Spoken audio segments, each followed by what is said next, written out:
There was a time when we who believe in a creator could say with some confidence, scientists will never create life. Well, we can't say that with quite the same confidence now. Last year, it was announced that a team of scientists succeeded in creating life. In a landmark experiment, they created the world's first synthetic life form in the laboratory.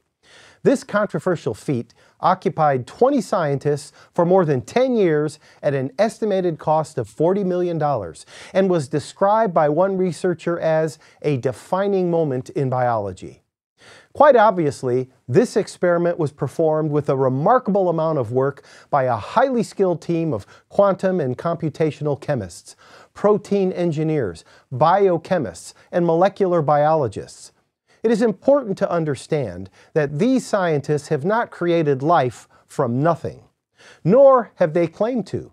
What they have done is to remodel an existing life form to generate a new one. Another way of looking at it would be like a team of highly trained engineers taking parts from other existing engines to build a brand new working engine. But let's not underestimate what these scientists have achieved. The researchers pieced together enzymes from about 100 proteins of known structure, essentially mixing and matching protein regions to produce enzyme mosaics. They planned and performed well-thought-out design strategies in order to prepare artificial DNA molecules that were carefully manipulated by highly skilled chemists. The ingenuity of this scientific team was evident throughout the process.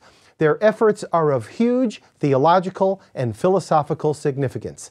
Let me quickly explain why. Their work provides evidence that if life is to undergo any significant transformation at the biochemical level, intelligent agents must be directly involved. Their work was based upon decades of accumulated knowledge, brilliant ingenuity, and strategic planning toward their planned goals in order to design new synthetic metabolic pathways and add to the genetic code. To put it another way, they made evolution happen. As you probably know, some scientists who espouse an atheist agenda would argue that life could originate and develop through natural processes with no need for an intelligent creator. But clearly, this experiment did not reinforce that argument. It was not an undirected process. Neither was it a lucky coincidence or blind luck. It required precise methods and procedures intelligently thought out and expertly executed.